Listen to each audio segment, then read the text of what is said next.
midikainao ni azo fijaliana ny jaliny midikainao anao ny farafahoriana zay ny afiny torotony ny fo malahelo toko ka tsy zakay ka ny rano masoko no alatsako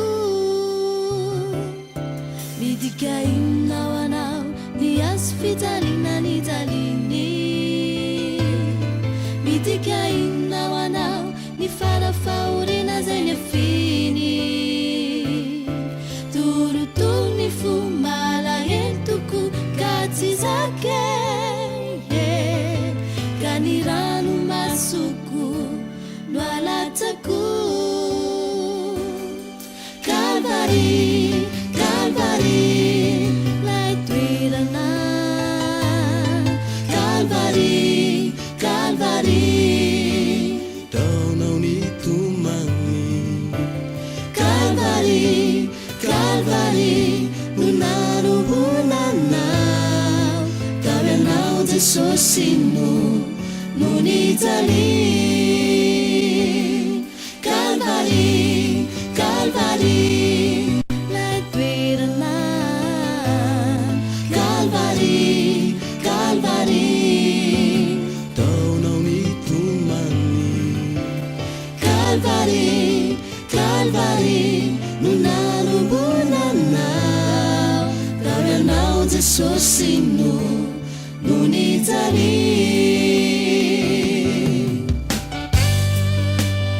fa toy izao ny itiavan'Andriamanitra izao tontolo izao nomeny zanan'ilay tokana mba tsy ho very zay rehetra mino azy fa anana fiainana mandrakizay. Amen.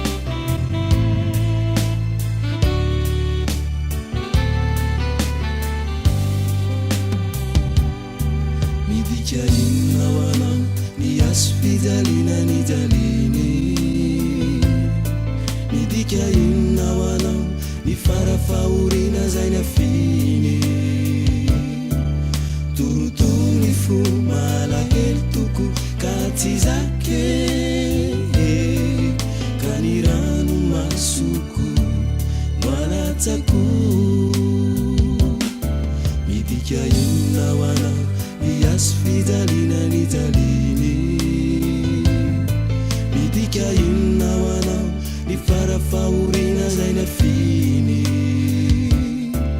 torotolo ny fo malahelo toko ka tsy zakay ka ny rano masoko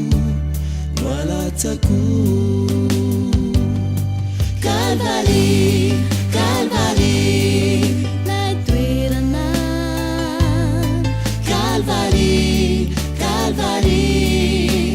taonao ny tomagny Calvary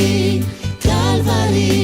no narohonanao tavianao Jesosy no nijaly Calvary Calvary lay toerana Calvary Calvary taonao ny tomagny Calvary Calvary no narohonanao tavianao Jesosy no nijaly tavianao Jesosy no nijaly tavianao Jesosy no nijaly tavianao Jesosy